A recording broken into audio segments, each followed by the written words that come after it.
Hello, ladies and gentlemen. My name is Pronogo, and welcome to another episode of Philosophy of Design. It's been a while since we've had an installment of this, and the last two were of The Phoenix, a custom StarCraft Brood War campaign. This time we're moving back into StarCraft II. I am dealing with some new recording equipment, so bear with me for any auditory issues. Hopefully there won't be any, but just a little bit of an announcement regarding that. Now, previously, when I opened up Philosophy of Design, I started with a StarCraft II project called Vortex of the Void. And it was met with some, I will say, hostility to some degree by the community. They seemingly felt like I was speaking out of turn or speaking out of place, um, and certainly didn't seem to really feel like I was being as constructive or helpful to the community as it could have been. So, taking their criticism into account, I'm going to be a little bit less, maybe vitriolic or hypercritical, trying to set aside my personal caveats and misgivings for particular cliches or whatever I might have on a personal level and try to just deal with the objective, which was the original goal of the first episode of Philosophy of Design, but certainly was very rough around the edges. And I could have done more to help kind of streamline that. So, as a result of me taking into consideration what the community had to say on my first time around, hopefully this time it'll be a little bit more palatable for most people. They'll be able to understand and empathize with what I'm saying, or at least connect to some degree with what I'm saying, a bit easier than they were able to before. So, moving on, we are going to take a look at a relatively new campaign called A Silent Scream. This is a Protoss-centered campaign. It's based around Malash, the Tal'Darim High Lord, until Alarak succeeds him in Legacy of the Void's campaign.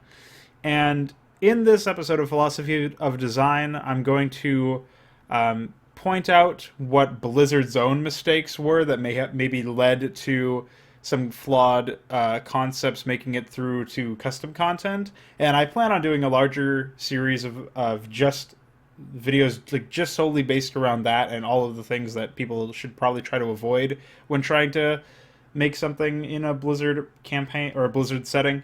But I'm going to try to point those out on a minor scale while mostly focusing on what the developer of this campaign can do to improve his project's overall quality, while also pointing out what I feel was obviously the pros and cons, figuring out what I feel was useful in the project and figuring out what could have been improved.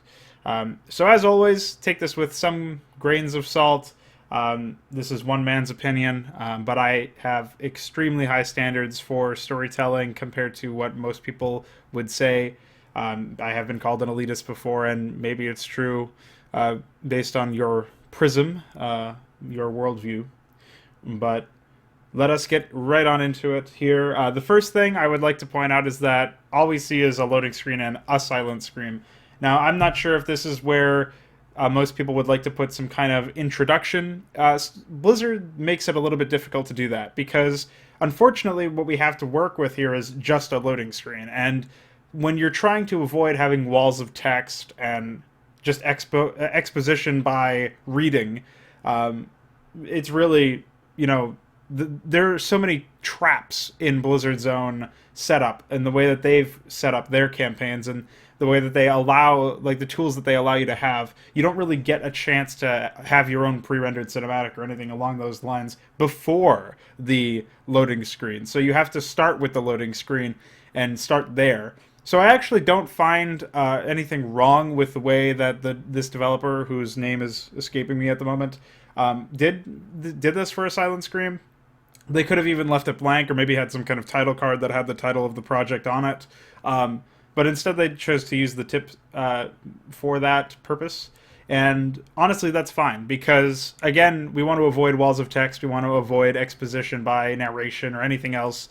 We don't want anything to be just kind of... We don't want to be telling the player things. We want to be showing them those things. And it's really hard to show anybody anything if you're just giving them a static image to look at. So let's lower the sound because for some reason it keeps defaulting to the maximum possible.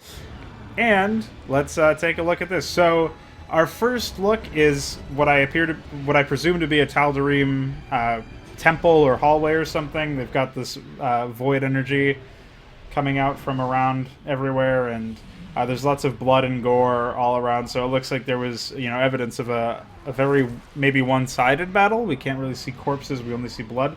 So the first thing that I'm getting from this is that this is a place of where a cataclysmic event took place. This is where something really big happened, and this is kind of what we're meant to take from this is, like, if we see this later on in the campaign, we already kind of know based on the iconography we've been shown throughout the project, and of course at the very beginning of the project. This is a place of very large importance. This is where maybe Malash, confronts somebody, or maybe he ascends using some power. Who knows? But this is definitely something that we want to be on the lookout for, because this is clearly an important place.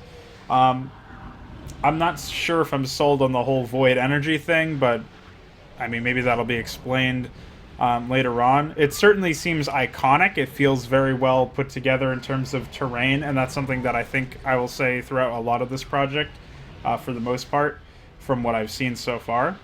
So I would say that it's pretty decent. The only thing that's really rubbing me the wrong way is the void energy, but I think that's mostly just a pet peeve of mine, because void is just it's just a pet peeve of mine in general. So one thing that I do like is, first off, every single time that you're swapping through these missions, you're actually seeing different kind of loading screens almost in the background, and this is something that lots of campaigns don't do. They typically will have like a title screen where maybe they zoom in on a main character, or they have like one static scene. This is actually much a breath of fresh air. This actually allows you to show the player, rather than tell them, what they're going to be looking at for a locale, maybe for the enemies. What kind of themes maybe are you going to expect going into this? I mean, this is certainly something that I wasn't expecting coming into this, and this level of attention to detail. I was certainly wasn't expecting that, and to see the Terrans. I mean, obviously it's pretty static, I guess you could say. There's one Marine and then one Goliath, and one Marine then one Goliath, and it just kind of repeats that way. But obviously the player's not going to be sitting here analyzing every single inch for the most part. I'm just sitting here for a while trying to explain why I feel like this is such a good idea.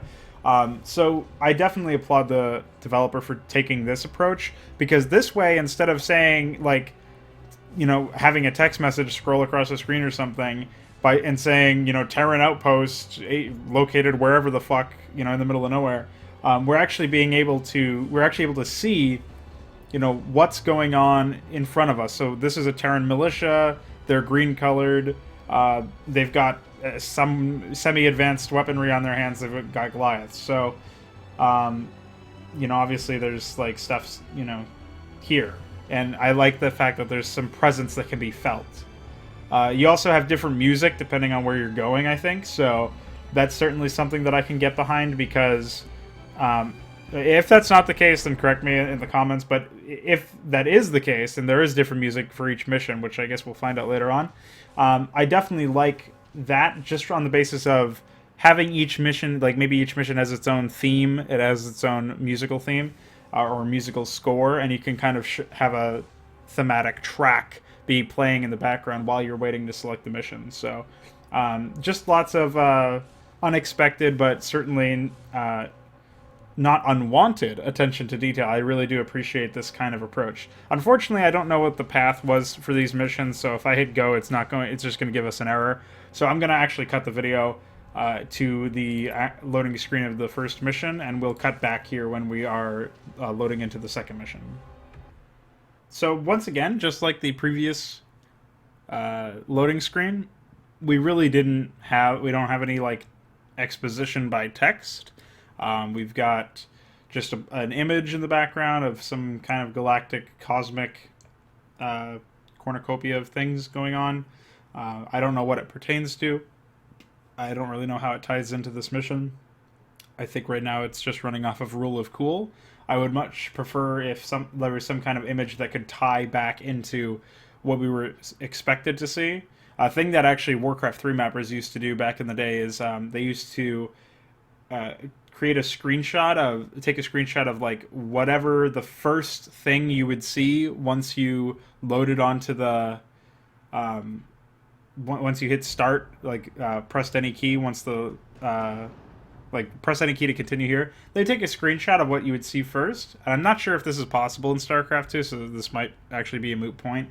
But they would take a screenshot of that and then make that the loading screen background image. And then once you would hit the any key, whichever key it was, you would start out with that shot, and it would be a seemingly seamless transition, which actually helped establish a mood pretty well. And I think that's probably the approach I personally would take if I were ever to create a Warcraft 3 campaign. So if that's possible in StarCraft 2, that's something that developers can look into to make their transitions in the early parts of the missions, setting the stage and whatnot, more seamless. Although, of course, everybody likes wallpapers and other high-resolution things over like a screenshot of in-game stuff, because in-game assets in StarCraft 2 are typically pretty low resolution, and they only really look good if you're zoomed out. So to that, I say you kind of got to deal with whatever you got. So yeah, but so far, I mean, this is still better than just dumping a bunch of text on the player. So I prefer this, and I prefer like learning what we're actually going to be doing in the briefing. That's what we had for Brood War, but since we don't really have briefings, what takes their place is actually in-game introductory cinematics. So that's what we're going to see right now, and I will narrate since there is no voice acting. So we have a shot of panoramic shots of some Terrans.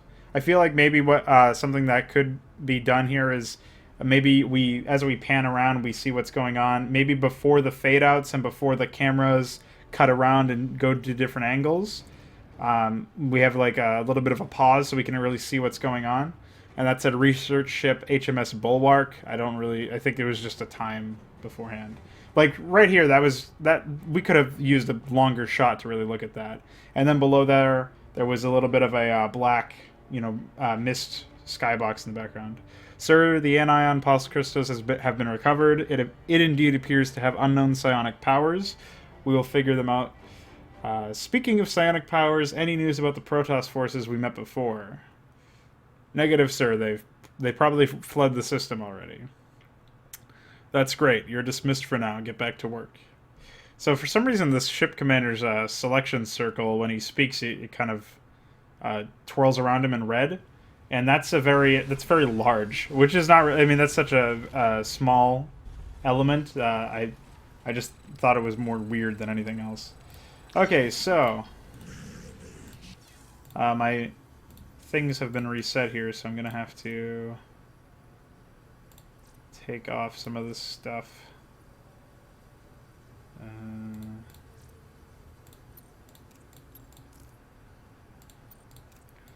Okay. All right, so let's take a look at.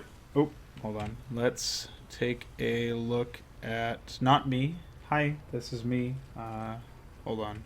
I appear to have severely busted something. There we go. We're back. Let's take a look at what we have here. So we have Malash. He's got a decent amount of armor, moves decently fast. He's got some nice shields and health, which is, first thing that rubbed me a little bit, maybe not the wrong way, but certainly was a little bit of a shock, is that Malash is an Archon, a Dark Archon, not a High Templar or some kind of high, his own unit. I mean, he had a more corporeal form in the mission where you have to help Alarak fight him. And of course, he has his own portrait here. It doesn't seem like he's Archon-y in that portrait. It seems like he's a bit more physical, a bit more corporeal. He has Squad Sight, which was removed from the Havocs and given instead to him. I'm not really sure why. We don't have any tips or anything if I hit F12, so that's certainly something that's a little strange. Let's take a look at his abilities, though. We have Void Stasis. Disables the target's attacks, abilities, movement, detection, production, and tech for 10 seconds. So immobilizes, makes them be unable to do anything. Units and structures in stasis cannot be attacked or affected by abilities. So I feel like this seems like it was just borrowed from the stasis mine that the Oracle received in the Legacy of the Void update, but it looks like it's just been moved to an auto cast ability that has a 15-second cooldown. So we'll see significantly more use throughout it. Mind Control, we all know what this spell does. And then Crushing Grip. Notable thing about Mind Control, doesn't drain shields on Malash, as it did in Brood War Dark Archons. And then Crushing Grip, we do have just the Kerrigan ability from Heart of the Swarm. Even has the Zerg icon, it looks like. Maybe that's just the Void icon. I'm not really sure if this is like a Nerazim Protoss icon or not. But regardless, otherwise we do have the Vanguards, some Dark Zealots, so certainly, and Havocs as well. So this is definitely the Tal'Darim faction. I believe this happens a couple years before what we see beforehand. This siege tank will decimate our forces. Let's see what I can do. So this is, and of course Mind Control is also blinking, so we're supposed to Mind Control the siege tank. Yo buddy, what's up? So this is being said because obviously he's firing on them and they're not really sure why. So we didn't manage to save the tank, we managed to kill them. So that's a pretty simple way to introduce Malash's psionic superiority, also show that he has mind control. The dialogue could be a little bit more fleshed out, I think, but a lot of what really makes dialogue for me is voice acting, which obviously this campaign doesn't have. So we'll have to see really how that pans out, but I feel like the dialogue early, I mean, once again, this is a very jarring introduction. We don't really have, like, we're supposedly some Protoss that these Terrans encountered previously, and we don't really have any connection to the Protoss that, like, are we those same Protoss that the Terran commander was talking about, or are we different Protoss?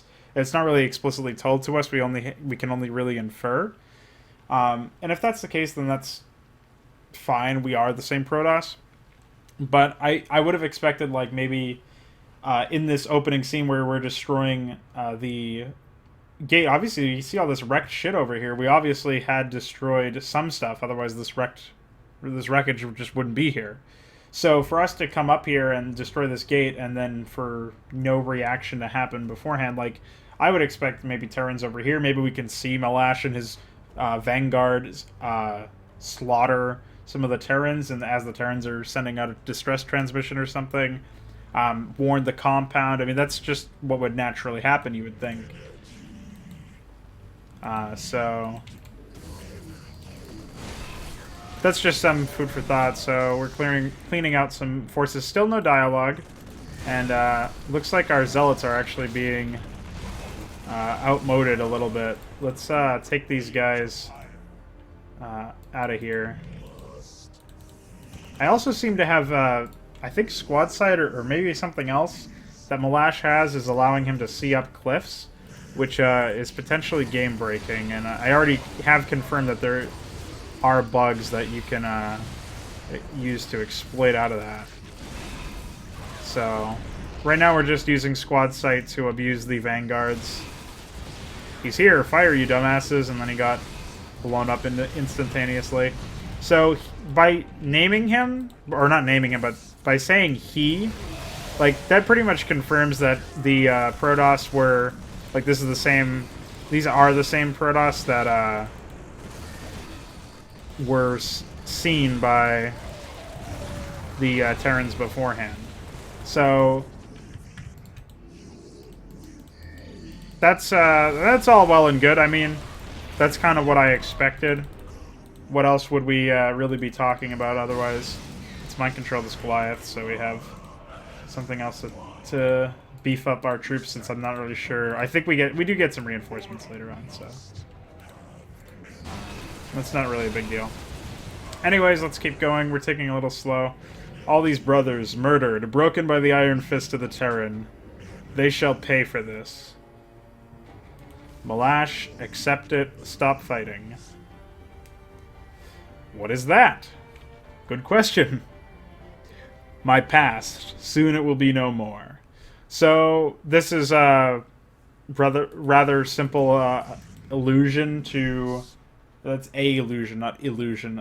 It's a rather simple illusion, or kind of like what's the word I'm thinking of? Um, Foreshadowing, I guess.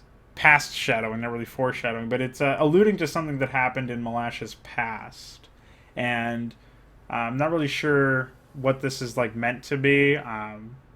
Looks interesting enough, I guess, but I don't know. It seems a little strange to just have a spirit of a Templar, what looks to be a Dark Templar by the unit and the portrait, talking to Malash. Certainly very enigmatic, but it's a little too vague, I think. Maybe some extra light could be shed on what's going on here, because as it stands right now, it's very difficult for me to really feel attached to this particular scene and to really want to know more. Also, he says that there are Protoss that have been murdered by the Terrans. We just see Protoss in tanks. I guess that's probably more so due to art asset limitations than anything, because there's not really any dead Protoss doodads or anything like that, so it's really hard to show that. Maybe if we clear this outpost, we can use this spot to warp in allied units, so there's a space between the comma here that could be fixed, but pretty straightforward to the point. One thing that could happen here is if we were supposed to be seeing some kind of flashback, which is what the triggers say that this is, as they say it's a flashback, which again, people won't really know. They just know that it's his past. But if Malash's past is manifesting itself into the present in some way, obviously that the Zealot could also see this. It wasn't just Malash's vision. Then that begs the question as to what else could be shown here. Maybe we could actually see like a cinematic where like the Terrans are executing prisoner Zealots or something, as part of the flashback. Maybe to show that they were actually killed and their bodies were kept around for the purposes of like genetic study or something. So that's just an idea off the top of my head. It doesn't have to necessarily be that cut and dry, but that's one way that you can easily make it a little bit more interactive and also less vague while still being mysterious enough to capture people's attentions, right? Because you don't want to really spell things out for the player necessarily. But oh, we couldn't save that tank either. Today is not the day for tanks, I guess. It doesn't look like we're gonna have that many issues, though. We should be able to wipe out this base and get whatever reinforcements we were promised. But that way you're not spelling things out for the player, right? Because you do want to avoid that. But you're also allowing the player to really easily relate to Malash. Outpost secured, warping and reinforcements. We strike as one. So outpost secured. That's interesting because maybe that's just a slip of grammar or slip of the tongue here by the developer, because it would most likely be like outpost destroyed. Maybe, well, I guess you're securing the ground. That's probably just more of a simple touch here and there. As a native English speaker, I'm not sure if the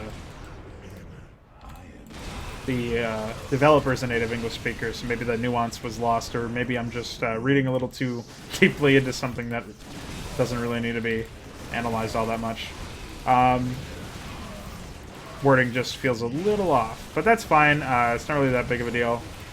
We'll take control of this Thor, add him to our control group, kill this Warhound, because that's going to be a pain in the ass for mechanical units. You heard about that mess of a war happening right now? I bet that red Protoss ballsack people spotted on New Dalaran City has something to do with that. Grammatically, I feel like that needs a comma, but otherwise, it's expositional. I don't know where the Marines... I think they were over here or something. I don't know where those people were talking, but fair enough.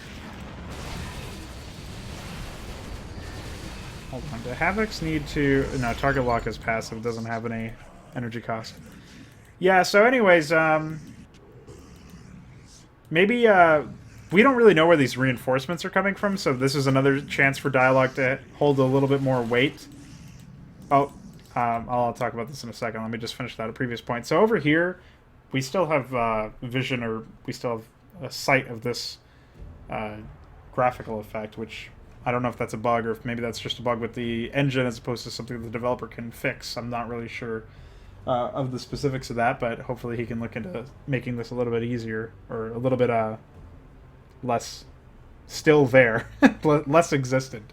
But anyways, to clarify what I was saying about earlier, the reinforcements are kind of being warped in from nowhere. Again, we have no idea where Malash is coming from, right? We didn't get any exposition here through the dialogue. Malash didn't come through this door and say, like, now that we've carved a path through the outlying Terran defenders or whatever. Obviously, this is just off the top of my head.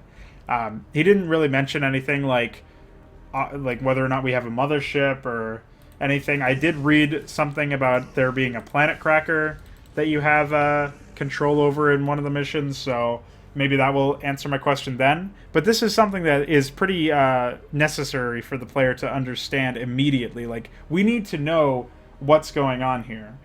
We need to know where these reinforcements are coming from, otherwise it seems very nebulous, and the question then becomes, well, can Malash just do this whenever? Is this really a problem for him? Like, can we just have these things happen whenever? We need to know the limits of Malash's power to some degree in order for us to feel like the developer's not just pulling strings and kind of doing whatever with the hero's power, because otherwise then we don't know really what's believable for Malash to be accomplishing. So here the Reapers are attacking us. I'll show what I was talking about earlier later on. So here's the stasis autocast. It's weird that this is the first time I've seen it, actually. I think I only saw it once on my previous playthrough as well.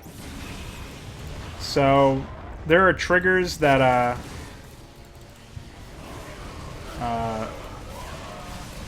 cause... We can actually mind control this guy as soon as he comes out of stasis. That's pretty useful, actually. I should probably put that on autocast beforehand. So there is a trigger probably over here in this region or something, where that's the only time that the Reapers show up here. So this is obviously a big issue. Now they come down, but it's after I've already destroyed them, right? So at that point, what exactly are we really doing? It's pretty simple. We also, I believe, still have vision over here because we still have a red dot on our mini-map. This Warhound's slowly chipping away at a bunker while I talk. So let's pick up this. We got an extra Thor in our army. So this is actually, a pretty easily identifiable gameplay pattern. You're kind of walking through here, wreaking havoc, and turning the Terrans onto one another. This area will be useful to warp in allied units. We need to kill the enemy forces before, though.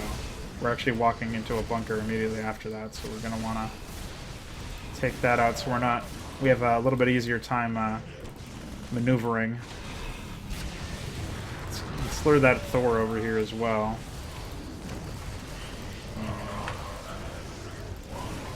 Put the tank in stasis because I want it for later.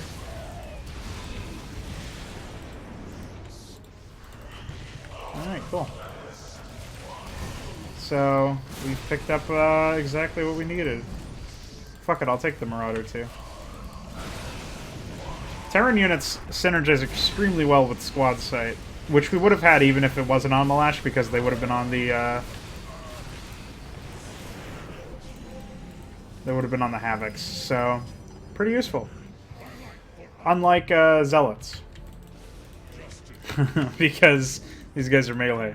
But they're still useful for soaking up damage, which we do need because Malash is pretty low, has almost no shields, they're slowly regenning, and he's below half HP, or around half HP actually, so.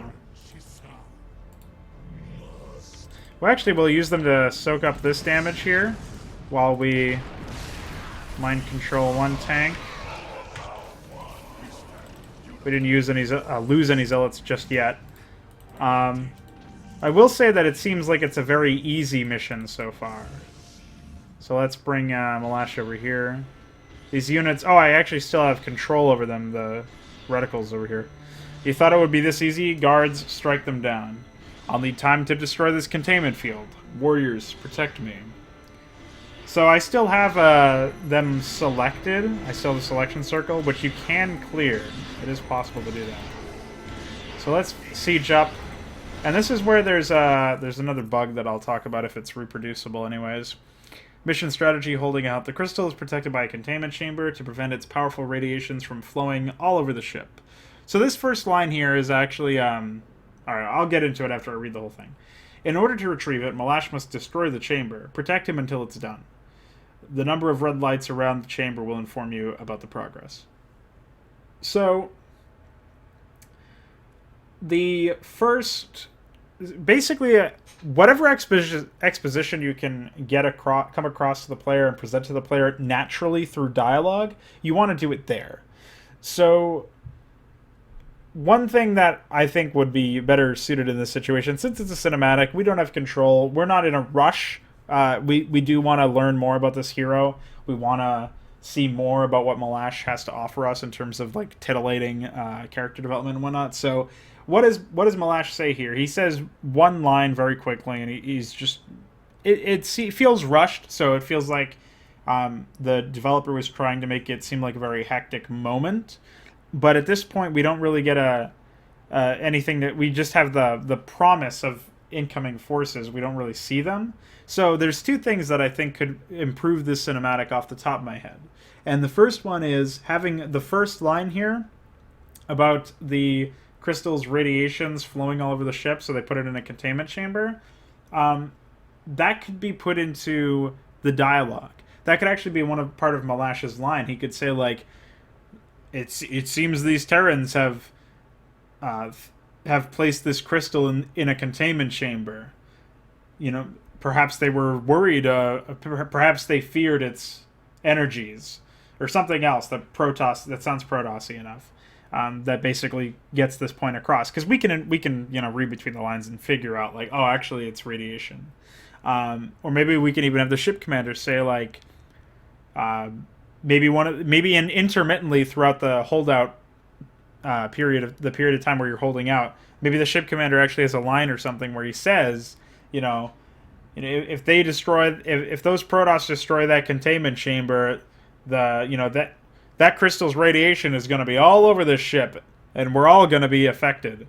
So make sure it doesn't happen, or something like that. So, I mean, we could work this in a dialogue in some manner. And the other thing, this is a little bit more critical, actually, in my opinion, is we could actually see the Terrans starting to roll out, and showing that to the player would allow the player to visualize not only what enemies are coming at him first, because he would show the first attack wave in the middle of that cinematic, but he would also be able to say, like, all right, they're coming from this direction or whatever, and that way they'll be able to understand like the threat is actually very real, and we also can visually see what's going on here. We can understand what is happening, so that really helps the player feel a little bit more in tune with what's going on in the gameplay, and I feel like that really helps. At least for me personally, I feel like that would really help this cinematic feel impactful, because short and quick cinematics where it's like 2 or 3 lines of dialogue,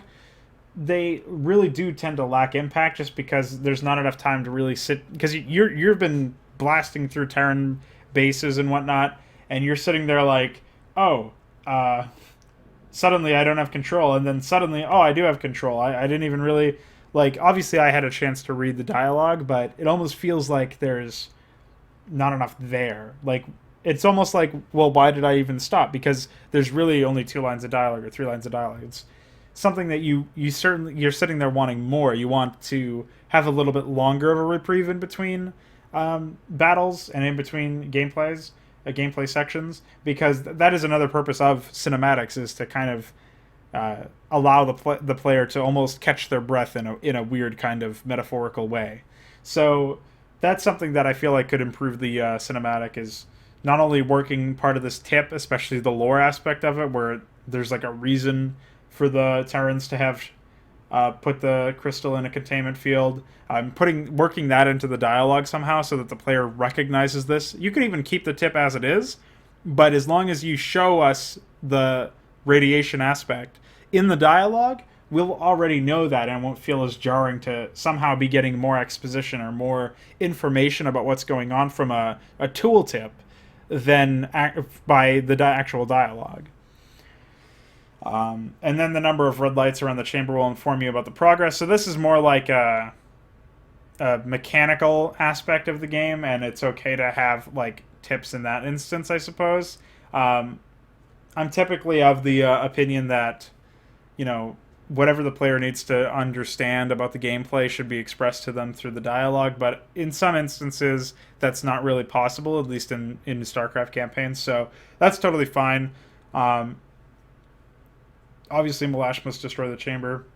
Protect him until it's done. There needs to be an apostrophe there. So, yeah, I mean, that's pretty simple. Thankfully, I think we do still get squad sight. Do we? No, we don't actually still get squad sight, so that is a little unfortunate here.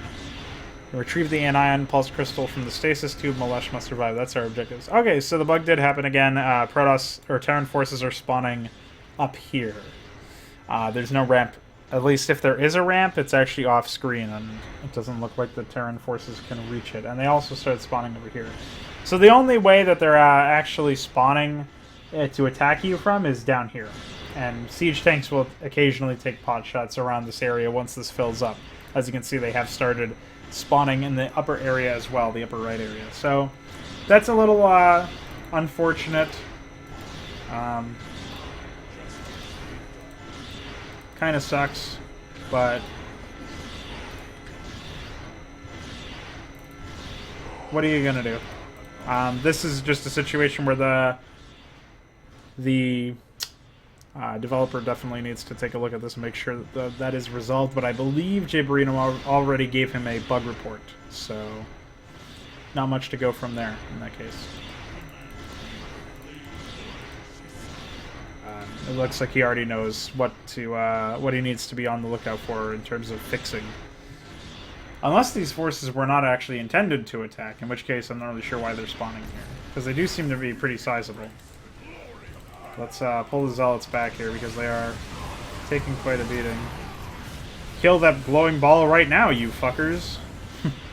That's actually a pretty... I like the fact that they keep referring to him as a ball sack is pretty funny. Which obviously that would be lost if, for whatever reason, he did revert. The developer did decide to revert Balash back into a High Templar figure, but maybe that's only temporary. I'm not actually. I don't actually fully understand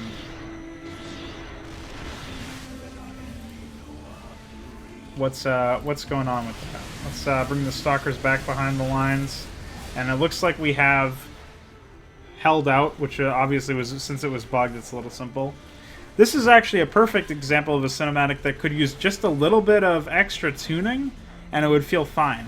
So if we saw these battles erupt a split second, like half a second or a whole second after the units actually started attacking one another, we would see the forces, the Zealots already having finished their charging animations, the Stalkers not reacquiring new targets, which would help the smoothness out a lot. I can feel the power again, thousands of voices screaming. The crystal was successfully retrieved. We can continue with our mission. But I did like that approach, and I feel like our force is strong enough, though. I'll finish my thought after the cinematic ends.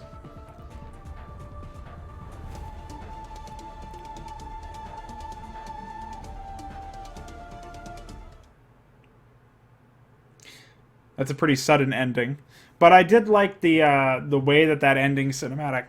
Excuse me. I'm a little dehydrated. I'm losing my voice. So I did actually really like the way that cinematic presented everything, because the way that you see that cinematic, you see that there's kind of like these hectic battles happening all over the place, and of course once those bugs are fixed, it actually will be a lot more hectic, and you will have to move your forces all around. And I feel like that almost necessitates the mobilization shots that I was talking about in that cinematic, where that very small short cinematic that we have right before the holdout mission starts. I feel like that really, like combined with that, that would really have be like this double whammy of like the Terrans are coming and then the Terrans are defeated. Like there's some duality there that can really be played apart or played around with when it comes to choreography and showing the Terrans kind of mustering up these forces trying to defeat the Protoss, and then the Protoss are of course reigning supreme afterwards. So that's just my 2 cents on the first mission.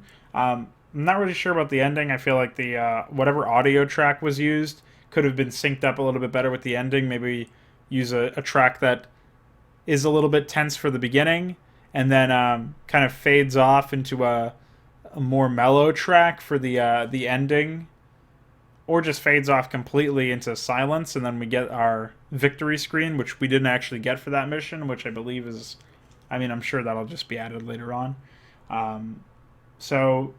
But otherwise, that's a pretty fair first mission. Certainly lots of things that could have been improved, but I did like the approach. The framework is there for that to be a really interesting mission. Maybe could stand to be a little bit more difficult or have a little bit more interaction for the gameplay, but otherwise the way that you play that mission is actually fairly intriguing. In terms of like it certainly makes Melash really important, although it feels a little gimmicky at first, and that's why I'm sitting here saying more interaction would really benefit that map. Obviously, I could have slaughtered more and more forces, but the only reason to go to those unexplored parts of the map where there are some orbital commands lying around, the only reason to do that is actually just to mind control more dudes. So at that point, I mean, we're not really given a lore reason to. Maybe we have more reinforcements locked away over there, or behind outposts they have to clear out, or maybe there's like some kind of bonus objective beyond the reinforcements. Maybe like the Terrans are hiding Protoss relics or something that maybe you can use throughout the project later on if the developer knows his way around the banks system for StarCraft II, similar to what the stock campaigns did in like Wings of Liberty, where you had the opportunity to research Protoss tech if you collect relics. I'm thinking something along those lines would be a pretty simple way to reward players for actually exploring the map and provide an incentive for them to explore the map, because it's decently made terrain and certainly is deserving of being appreciated. But if there's no incentive for players to actually do so beyond terrain, I mean, you don't even have to provide some kind of gameplay incentive like reinforcements or anything. You can just provide extra lore bits and people will still appreciate that. Although typically if you're going to be losing forces, some kind of gameplay incentive is nice. But you already have that really with the fact that you can mind control stuff. So if you're just mind controlling half the shit that you're killing anyways, then you are giving them the gameplay incentive, but you're also giving them the lore incentive by having some kind of extra dialogue options, or not options, but dialogue messages and whatnot, dialogue events, and that sort of thing going forward. So, yeah, pretty solid first mission. Certainly will be serviceable after the bugs have been fixed, and hopefully the developer learned a thing or two about that. We're going to hop over to the second mission now. I'm going to check the loading screen in the recording, and then we will move on. Okay, so this is the loading screen for Crossed, or not the loading screen, the selection screen for the second mission, which is called Crossed. The first mission was, what was that, Fear No Evil? I mistakenly didn't mention that title. So we have some firebats setting fire to some...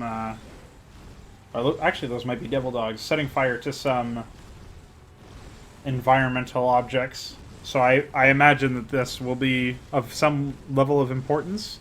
Obviously, if we go back to the first mission, or first mission selection screen, we clearly see the Goliaths are and Marines, of course, are patrolling around. This is to show the complex is certainly well maintained. And we did encounter a heavy bit of Terran resistance, so obviously that whatever thematics were being toyed with there were shown to us quite obviously, when we actually did play the mission. So I imagine we'll see something a little bit similar. Although these units are able to be hovered over and seen as enemies, which is not the case for Fear No Evil, where we mouse over these guys and they're not. Their reticle doesn't change at all. The cursor doesn't change. So maybe the developer might want to make that a little bit more not consistent. That's the word. Where it happens the same regardless of what map you're on. Just a minor thing that I didn't actually notice at first. So, without further ado, we're going to go ahead and hop right into the second mission. So, much like the first mission, Fear No Evil, the loading screen is very simple, bare bones. Although this time it does seem to feature a planet that I presume we will be on, given the brief glimpse of the terrain that I saw. This mission I have not played previously, unlike the first mission, which I evidently had played since I was talking about stuff in the editor and stuff that I had encountered beforehand. So, this will be a complete first impressions. As such, my thoughts might not be as well organized. So we'll have to see just how it goes. So the tip says splitting your forces will be essential to defend every position. The first mission's tip mentioned mind control, which obviously we found out Malash had. So maybe in this instance we're talking, it seems like it's handling a little bit more of a vague topic, where this is like more macro-oriented base building, I imagine, hopefully, since I do prefer base building to hero missions where you just move the entire map. That's a bit of a more of a personal preference. So we have the sepia overlay here. Wolfstone National Park. Time unknown. We did see some resource pickups there as well. So nice little forest. Some more resource pickups. What looked like a Herc or a Goliath in the top right corner moving around. Some nice shots of panoramic stuff. Here we can see a rare example of the Athelis plant. This is one of the 2 existing in the galaxy. This is a beautiful park, all these old trees. How many decades are they going to live more? So that would be how many more decades? Well, I can safely assure you they will live for centuries more. No one will harm them. I imagine this is where we get the system shock, where somebody just smashes all the trees down. Work faster, boys. Boss wants the entire damn forest burned down to ashes before the night comes. Understood. Let's burn down all this green.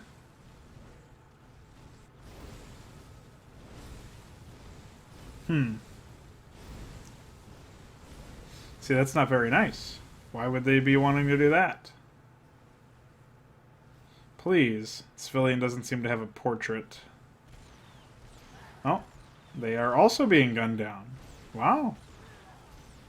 So what the developer could actually add the cowering animation going on for those civilians to add a little bit more ambience. But here we see some zealots going in. Protoss, we need help.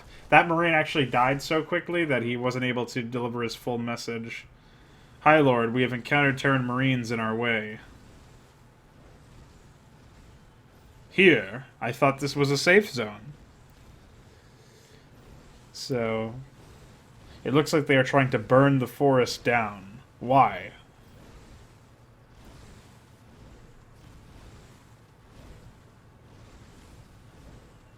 I have no idea. Well, so Malash is just as bewildered as the player is at this point about the intentions of the Terrans, and it looks like we do get a base.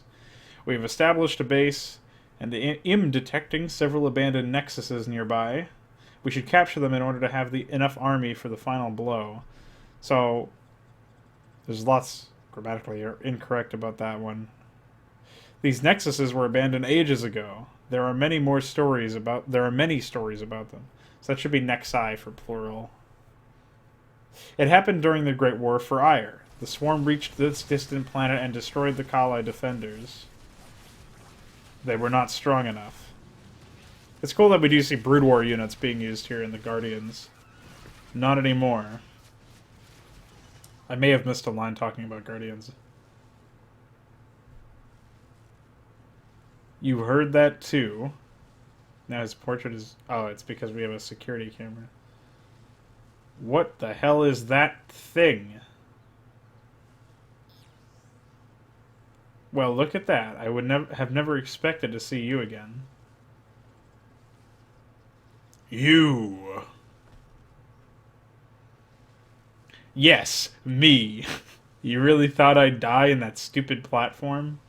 So this is a character, obviously Malash has faced before. As for these bad boys here, they are business. You know, I need something to hold on to after you destroyed everything I created. A customer needs a large amount of prime quality wood, and I'm providing it. These machines are helping me do that. These things, they control your soldiers' minds, right? You got it, 100%, but please, call them for what they are. They're psi enhancers. Psi enhancers? I created the name, by the way. I had no doubt about that. Well, that might have felt a little bit more impactful if the name wasn't something as silly sounding as psi enhancers. Warriors, the psi enhancers are also slowly tearing through our minds. They must be destroyed before we can rescue the Nexuses.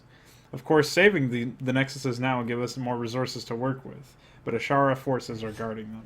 Why aren't they just destroying them? Why aren't Ashara's forces just smashing them in the head? Also, geez. Oh, actually that wasn't even... That's just really loud for me. It's, oh, and then we've, once again, messed up. This outpost has many minerals already mined out. If we are lucky, we will find pallets nearby. That should probably be a transmission, meant for a zealot or something. Probes don't talk or have any communicative abilities. Oh, it looks like we are desyncing the, No, it looks fine now. That's weird. There might not actually be an animation for the...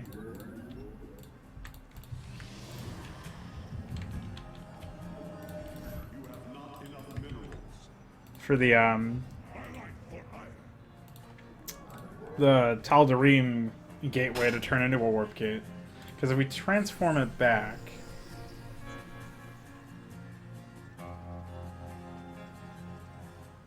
No, now it's just, it's changed its model completely. So I'm not sure if that's a bug on the developer's end or Blizzard's. Yeah, these don't look like, Tal'Darim gateways either. They look like just, the Dark Protoss gateways that shipped with, Wings of Liberty. I'll show you what I mean when it completes, when this gateway completes. So these are the psi enhancers, and then there are Nexi just kind of hanging around here. Not sure why Ashara's forces aren't doing something about them.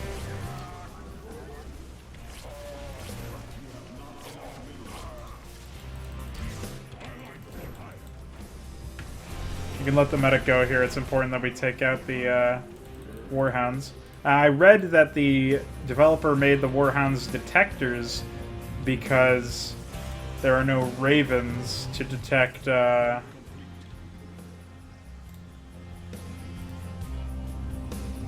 Dark Templar.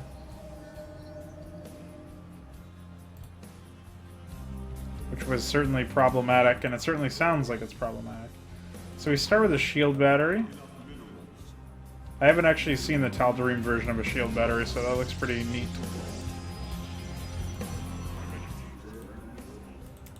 Let's go exploring. The Terrans attacked us from down here. Hopefully we'll have some way to stop their attacks. We're mostly relying on just zealots for now. This track is, the background track is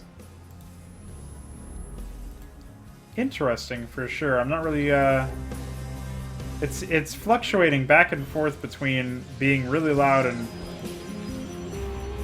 being just okay. Like an acceptable level of volume.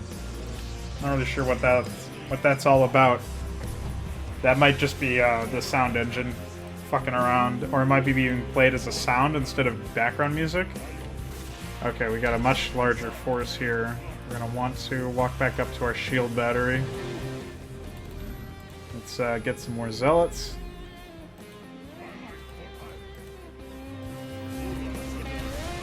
Alright. Take out the Warhound nice and early. Although it's not really doing too much to our zealots, of course.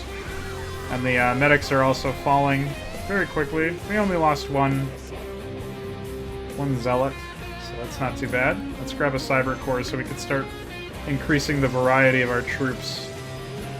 We definitely want to have a little bit more variety here. I like the background track. It is a little noisy, and what I mean by that is it's a little demanding in a way. So if a track is too demanding, it kind of detracts from what the other sounds of the game are. So what I feel like might help out here in this case is just to lower the volume. That doesn't always work in these instances, because what can happen is a track could just, because of its just noisy nature, because it demands so much attention when it's being played, it could just be one of those tracks that you have to reconsider your usage for. But I'm not really sure that that's the case for this particular song, because it seems like it's okay. I'm actually not going to put too many defenses over there, because we haven't really been getting attacked from that direction. So I'll throw down 3 cannons and a shield battery over here. I can idle this probe since I am actually oversaturated right now. Put on the shield battery right there. Seems like the track is looping properly, which is always nice, of course. So this is something I wanted to comment on back over here is actually the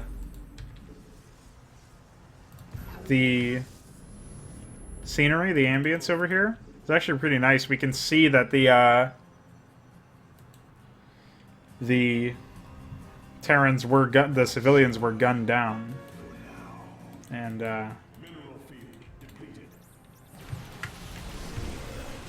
that's pretty nice actually to see that, because it reminds us of something we already saw. So instead of that being kind of happening in a faraway region where we may never see, just for the sake of the intro, where it's actually right next to our base, so very easy way to remind the player that actually did just happen. So I can definitely appreciate that as somebody who does really like ambience and whatnot. So let's take out these missile turrets. We are very low on money, so we are going to have to try and secure one of these Nexi with the forces that we have, unless we can find some other things. Whoa, lots of Outback Hunters. Not going to bode well for our Zealots, which is the majority of our army here. But we should be able to reinforce them if things get dicey. So we just did pick up some extra forces. Let's lure this guy over here. Wow, that one Goliath killed 2 Zealots because they were so low health. Let's try to lure the Wraith over here. I like that this is a little low economy at the early points, and you're kind of starved for resources. It certainly makes it more challenging, which I can appreciate. I don't really like when missions are super easy. But obviously abusing the fact that the AI is not really making intelligent use of its units.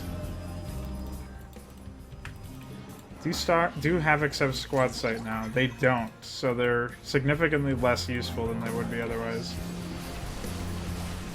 Alright, let's go ahead and take out the space over here. Grab these resources. You know, at the beginning I was nothing, ending up doing a couple works for the Dominion. Then shit happened and I had to leave.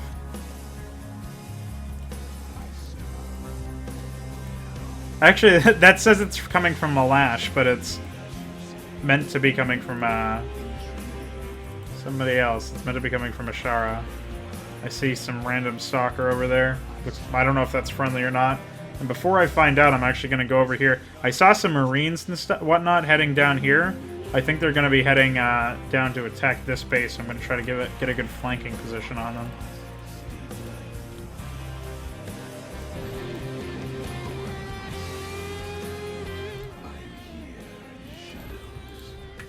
Or maybe they just disappeared. Vanished into the void. I'm not really sure where they went. It's kind of metagaming to look over here. We have this big area revealed around them. Alright, let's go talk to this stalker. Bzz, bzz, need some help. So, that's very interesting. Hallucination is being... We're told to research it. We're not actually able to. And these are not regular Havocs either. So I took a handful of men's and flew far, creating a new kingdom, planning our revenge. Okay, here comes that attack I was talking about. We are not that different after all. Oh, that's actually a fairly easy attack to deal with, so never mind. Interesting that we grab, we have access to a fleet beacon off of that. I'm not sure what we'll actually be able to use. Alright, so let's make short work of this base over here.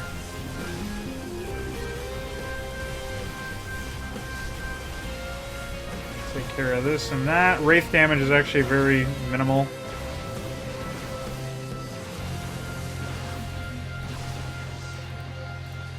So, one thing I'm noticing is that,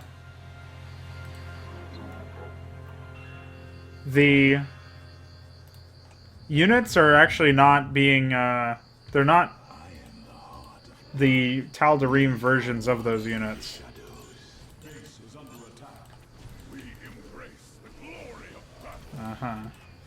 They're not the Tal'Darim versions. Also, why is this being targeted? Stop it, Havoc. Bad Havoc. So yeah, that's a little interesting in that sense.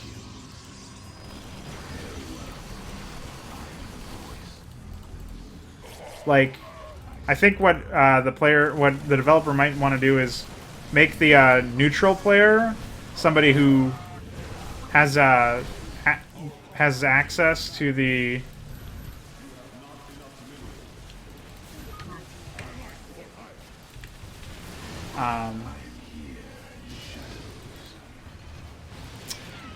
what do you call it? Has access to the Nerazim models, Tal'Darim models. Are we okay over here? Oh shit. Are we okay over here? Looks like we're okay on both ends. We do have some Reapers over here though, so would like to get rid of them.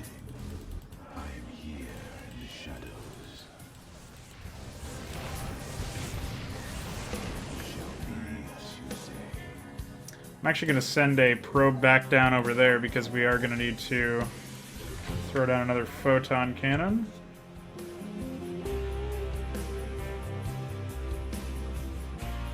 I'll throw down another shield battery for good measure. And we're going to want to throw some reinforcements or some static defenses over here. And then move up to take this base, because this base is right here. Our secondary base over here is under fire. Let's order up tier 2 ground weapons. Want to keep those upgrades coming in.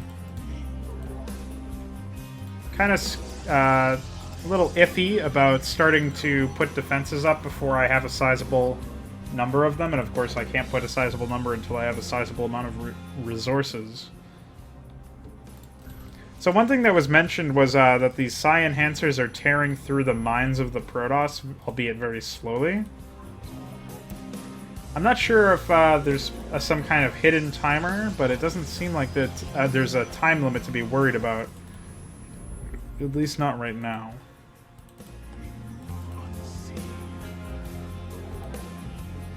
Alright, let's put down another photon cannon here.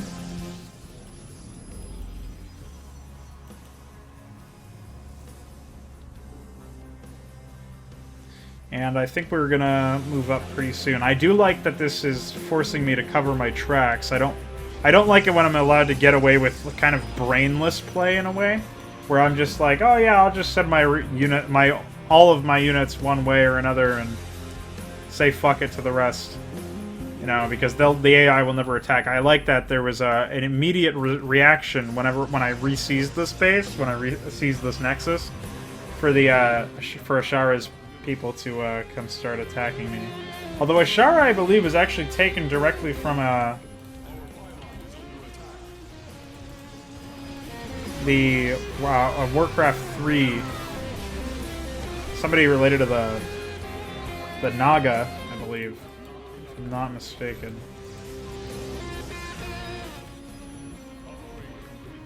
So, not sure about the originality of that namesake, but something to be interested in the future. All right, let's start pressing forward here. As soon as we make sure that the space, yeah, they're fine. Okay. Take some shield damage here. Blink away with whatever is being attacked. Don't want to take any hull damage if we can avoid it. Legacy of avoid it. Start luring some people out. That's a lot more people than I thought originally would be persuaded to start attacking me. That's fine. We're in good shape so far. Losing lots of zealots, but hopefully we can make up for it. Some mercenaries here to prove a little bit more irritating than the average firebat. Let's get rid of this. And now we've got ourselves a new base. Alright, you put down one more shield battery and get back to work. And then we'll start sending our excess probes over. Actually start making extra probes over here. Drop a thing on... Actually, I don't really need the gas right now. Rather save it.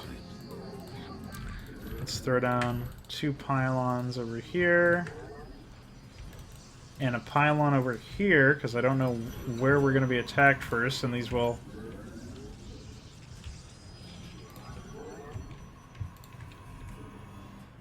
These will help us figure out where the enemies are actually going to attack. So here we've got enemies starting to attack us. Doesn't look like they're going to get very far. Although they are being kind of... They're kind of, they're being picked off a little stupidly.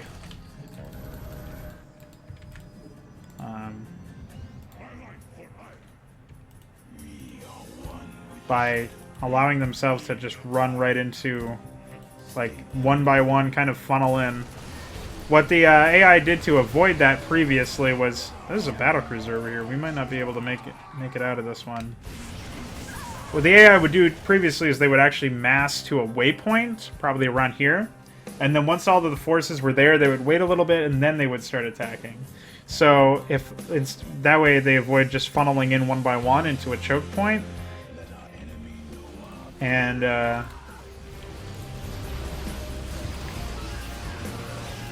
yeah, it just it worked better for the AI. It allowed them to not be exploited.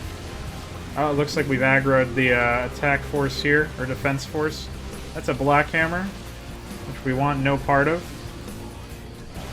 But looks like it wanted its parts to be splattered all around. So I'm okay with that, you know? It kind of ran up the ramp. I think it lost vision of us temporarily. So let's take out this last bunker over here.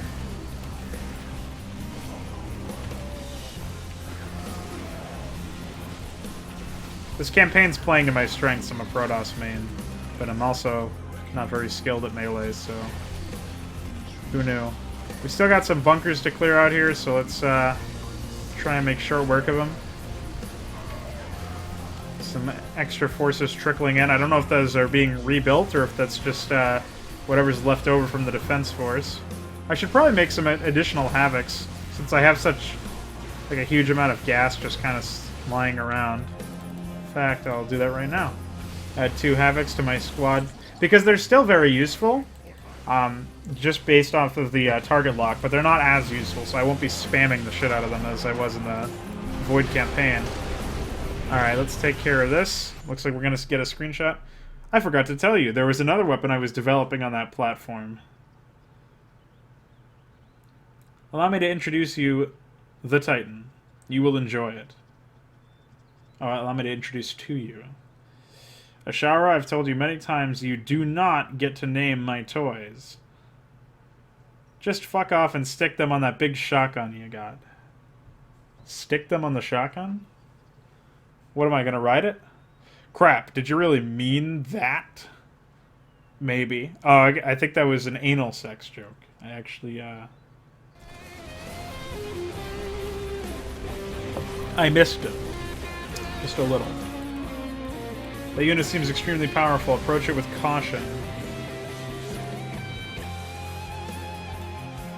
I'm not sure if that's heading towards our base or if it's just patrolling. This is something we are going to seriously want to prepare for. Let's get some armor. Or ground weapons. Yeah, it looks like it's heading straight for our main base, so we're going to have to reconnoiter here. Try to flank it while it's attacking the photon cannons. I don't know what its stats are. Shield tooltip says unknown.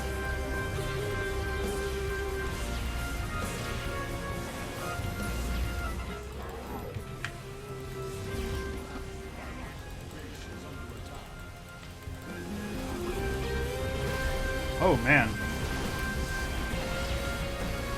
Whoa! That's a fuck ton. Okay. Yeah, he's shredding my shit. I was not expecting him to be this eclectic. It's very similar to the Archangel, but it's way less. It's certainly not something you can anticipate nearly as much.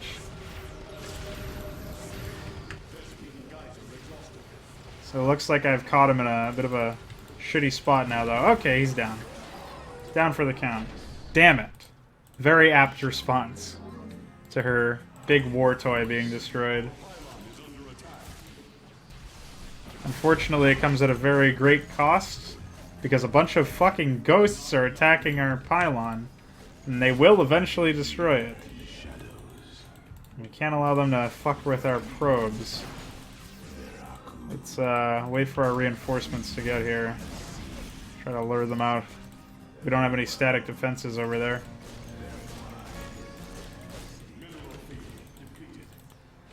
We also are very low on minerals.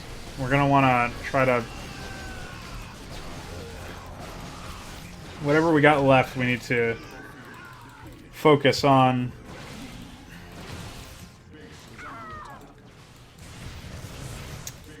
Into forces.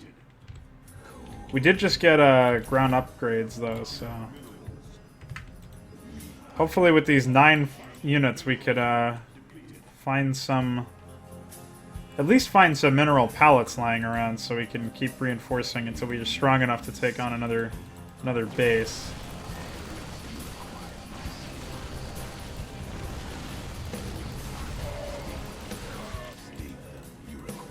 Okay, looks like we found some. That's 2 zealots right there. Let's get them in here. I do like the scenery in this mission as well. It's unfortunate that the fire effect in default StarCraft II is pretty awful.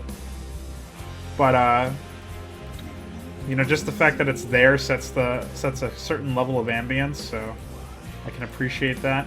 Alright, let's take a good long moment to take a look at the standing forces here. There's a siege breaker. We're going to want to try to avoid that. Meanwhile, down here, it doesn't look like there is a siege breaker down there, but there's significantly more infantry forces, which I believe we can deal with a little bit easier. So let's try to take this base instead, because this seems to be an easier base to take. And actually, this is even easier. So let's take this one. We even have a clear shot as to where the path of it is. Unfortunately, this leaves this base very vulnerable. This nexus. Let's just prepare for that, for its it to potentially fall and hockey our probes here and get them out of harm's way, because we don't want them going up in flames accidentally. So far I'm liking the general idea of this mission. Maybe there's a little bit too few resources lying around, but I obviously didn't necessarily manage my resources very well. We'll have to see if there's like more Titans lying around. That really is the moment that boned me in a way, where I'm certainly at a much larger disadvantage than I necessarily could be. Oh, this is bad. We're gonna have to walk away from this if we can. We might be able to catch them spread out. Yeah, it looks like the medics flew into the other base. Probably to waypoint to attack from the other direction. Okay, so not all is lost. Actually, I'm going to take this Zealot and move him away because he's got no shields and no health. He could be more useful later on. In a gameplay where you're dealing almost entirely on attrition-based warfare, I don't want to fuck around with that too much unless I absolutely have to. So we'll secure this immediately, and then we'll return to this base to protect our Nexus. Let's get our probes mining. It's a good idea just to defend this Nexus on the off chance that we need to, you know, if only to... These guys, this time they spawned without medics, or they were ordered here without medics. I'm not really sure where the medics went. So we can start whittling them down anyways.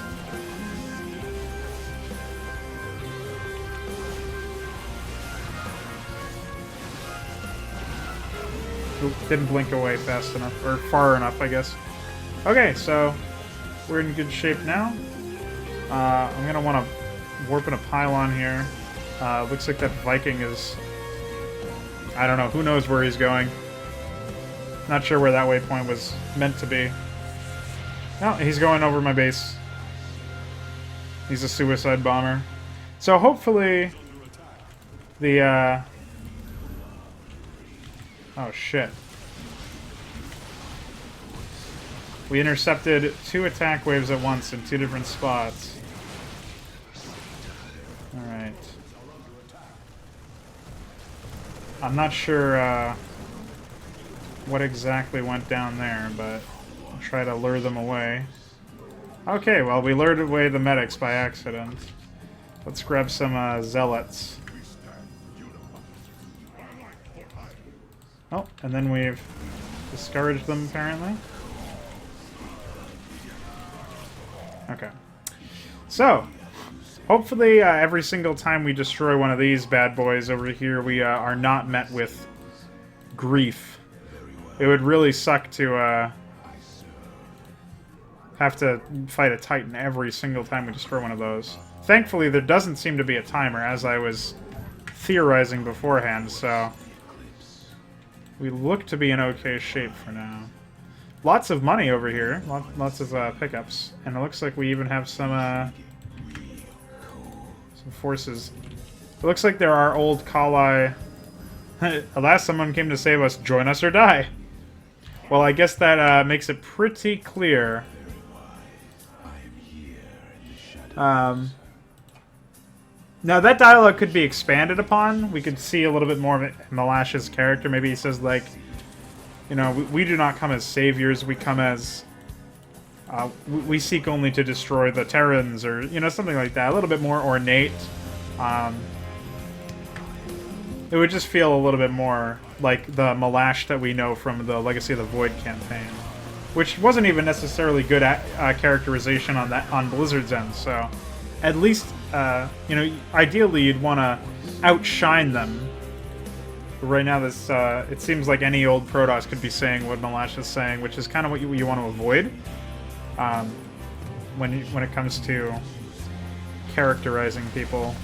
You want lines to be said by only those characters who could say them. Like, whatever Malash says, very few other people would even dream of saying what he's saying. Like, that's the kind of approach you want to have here. Alright, cool. We've picked up another Nexus. Go ahead and hockey this one. And let's fight some ghosts.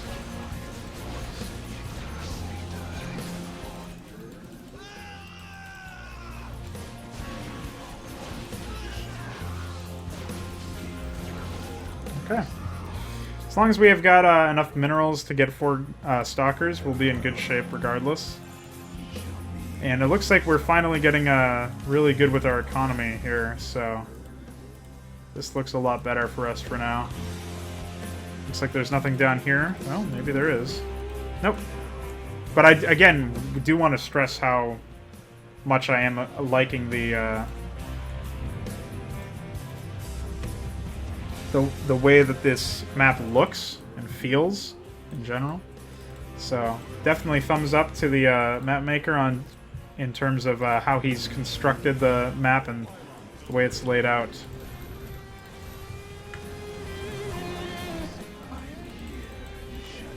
We did lose the pylon, but we shouldn't lose too much else. Let's see if we can get our forces grouped up together. I got a little too overzealous with my exploration of the map because I was really liking the way that again, really liking the way that the developer had handled that. Let's throw a stealth pylon down here. Losing a lot of forces in a really needless fashion.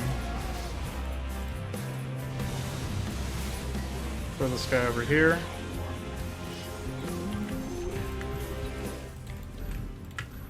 So I'm wondering where these Terrans are coming from. This is kind of a pitfall that a lot of campaigns I play fall under, but unfortunately the gameplay revolves entirely around like spawned attacks or scripted attacks that you as the player really don't have much of any control over, and that's something you definitely want to avoid. Because if you think about it, what really defines something like this, for me, is like, how much control can I exert over the AI in this game? I mean, I want to be able to make my impact felt on the map. I want it to be more than just like...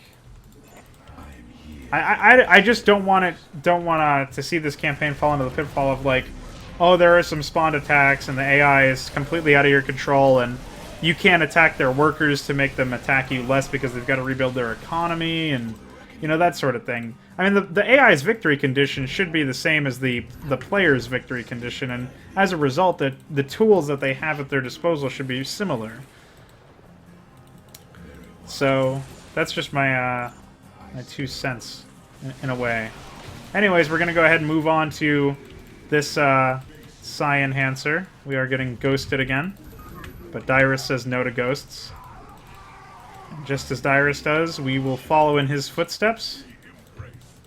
I'm not gonna bother microing them for the shield since I've got another battle that's going on down here. Oh, we barely saved the stalkers there.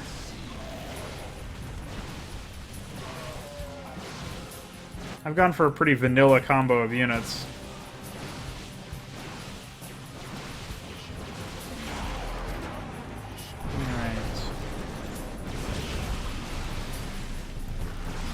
Alright. That's a pretty funny bunker. Wow, that actually popped that. That's pretty wild. Oh, unfortunately these stalkers wound up aggroing towards the wrong base. Handle it that way. Is that another firebat bunker? Come on. That's funny. What's that for? So this looks like it's a bit of a problem. The reticle over there is still being played or placed regardless of whether or not you've destroyed them. So whatever graphic that is isn't being despawned once I destroy the Psi Enhancers. Just a minor little touch that could help out. Let's turn these guys into warp gates and get some more rotations out. We definitely need some more zealots because most of our shit is ranged right now. We want to be sure to... Oh, there's a gas pallet that we didn't pick up over there. Alright, let's take care of this base over here. This is one of the reasons why we need more zealots. We need to position our troops properly so that they can actually get at the enemy, because all my ranged shit is...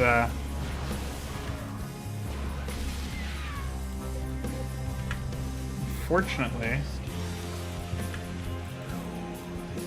getting in each other's way. We can just move straight onto this one, I think. Looks like the marine wave is actually spawning from up here, the marine and medic wave that keeps impacting me. There's another siege breaker up there. Devastating.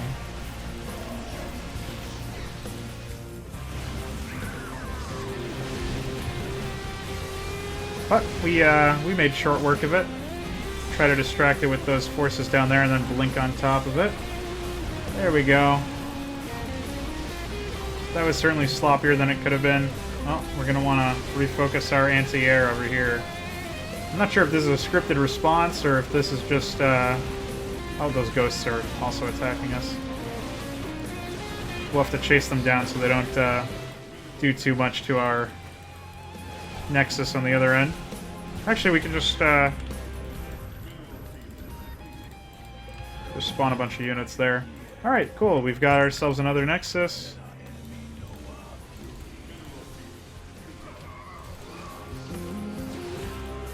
Okay. Yeah, cool. So we've got ourselves, we just secured ourselves 2 nexi. Throw these guys up over here. Get one guy on gas over there because we're going to be oversaturated. Pop over 2 more. Uh-oh. I think we can defend this, actually, with just these guys. Maybe not. Especially if these Vikings actually land. No, we're in good shape. I see some shit happening on the minimap that I don't like. Yeah, those Vikings didn't actually bother landing. That's interesting. Okay, so we're going to want to put an end to this marine medic attack once and for all by dropping down some static defenses, because that is getting old. Get rid of that off the map. Let's check what we can find over here, if there's any free money. Oh, we picked up some disruptors. Purify everyone! Strange units. Strange indeed, Malash. I agree. Especially when they're yelling, purify everyone. Alright, cool. We picked up some money. Let's throw our forces down over here, because we're gonna want to defend.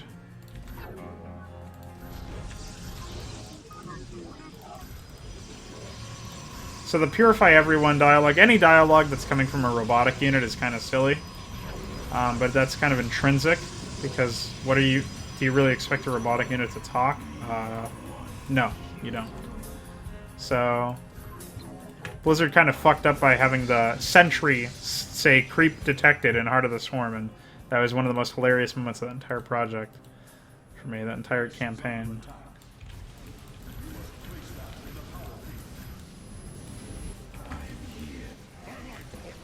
Oh, we did lose 1 zealot. There's still this very silly trend of these Vikings flying all over the place.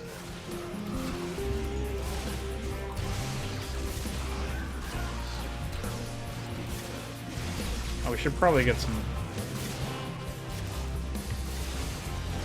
Oof. We should probably get some of our shit in order here.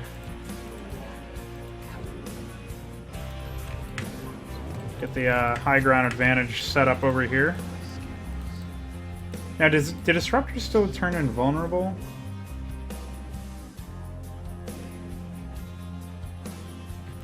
Oh, actually, that looks like a completely different attack. Are you shitting me? Whoa! That's a lot of fucking immortal, or whatever the hell those things are. Warhounds. Oh, that's what that is. Okay. Well, we just lost our entire army because there's like a fuck ton of Warhounds for no reason. Hey, go sacrifice yourselves. Stop. I'm really done. I really want nothing to do with that. That was insanity. Holy shit. I don't know if that was bugged. That's what it felt like, though. That did not feel like that should have been happening at all. That's an absurd amount of Warhounds. What the hell am I supposed to do?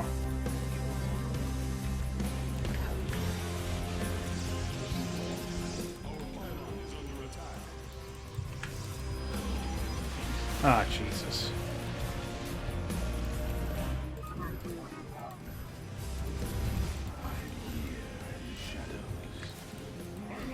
This keeps up, I'm just not gonna be happy, that's for sure. Jesus, like, look at all these guys. Wow!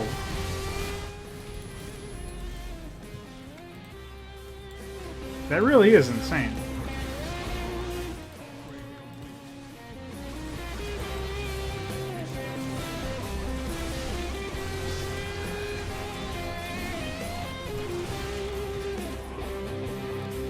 Okay. I probably should have ended this mission when I had the chance, but I wanted to fulfill all of the bonus objectives. So on that note, let's just mass up whatever forces we've got.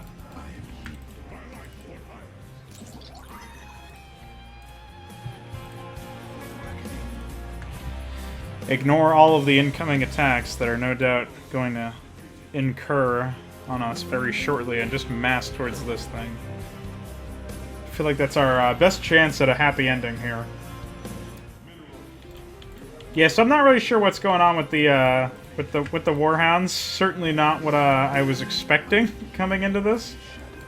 But hey, you know, some people just really like Warhounds, I guess. It's definitely something I'm going to be careful about in the future when playing campaigns. Holy shit! Oh, that's actually an empty bunker. Interestingly enough, it's oh wait, no, it wasn't empty. It just looked empty. I'm just blind.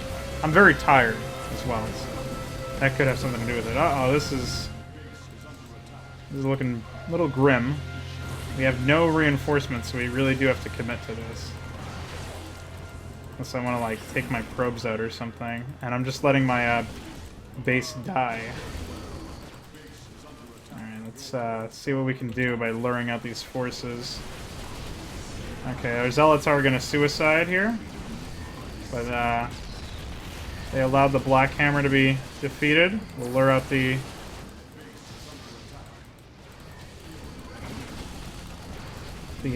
that Spartan company, I believe.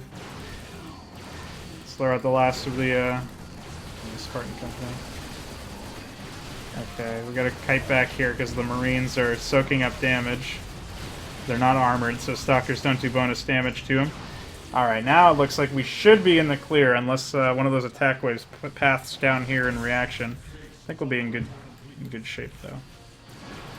Oh, and now I get my third shield upgrade, after I don't need it anymore. I see how it is.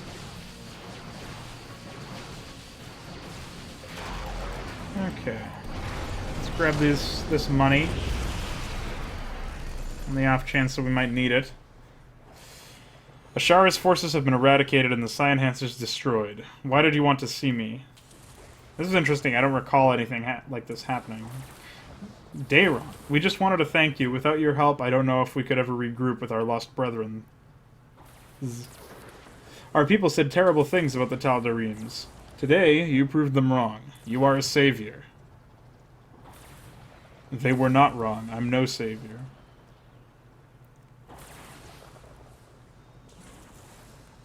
Why did you save us then? Ashara was not a threat for you. Well, she's from my personal experience, she seemed pretty threatening. Her forces, anyways. It's simple. I want everything you have. Every last drop. So by every last drop, I assume he means like every last bit of your manpower. I don't understand. Unless he's talking about like psi and that can be manifested in drops. I'm not really sure what... I don't understand either. That's not an issue. I'm taking you to. So is he going to like mind control? Looks like that's what we're supposed to assume happened here. Master. Warriors, prepare to leave this planet. Our work is done. So again, since we didn't really catch like... And head to the desert flower where it all began and where it will all end. Excuse me. My narration skills are simply not up to par right now. So we're not given like any insight into where the player's forces, where Malash's forces are actually like centered, where their base of operations is. And it seems to me that one thing that this campaign really would benefit from is having some kind of introductory cinematic that's like shown inside inside the mothership or something. I'm not really sure exactly how the developer can really incorporate that, but showing that there's some kind of like whatever planet cracker we have, or if that's something that Malash actually has at his disposal from the first mission, we need to know that. That's something I mentioned in the first map. But really underscored here, where we're just kind of thrown onto this planet for no reason. Like, we don't really have any background on as to how we got here or why we're here now. Actually, I think he did say, like, let's go to the surface of a planet, but what was the reason? And then Ashara has this past with Malash, but it's not really fully illustrated. So we could go deeper with the dialogue.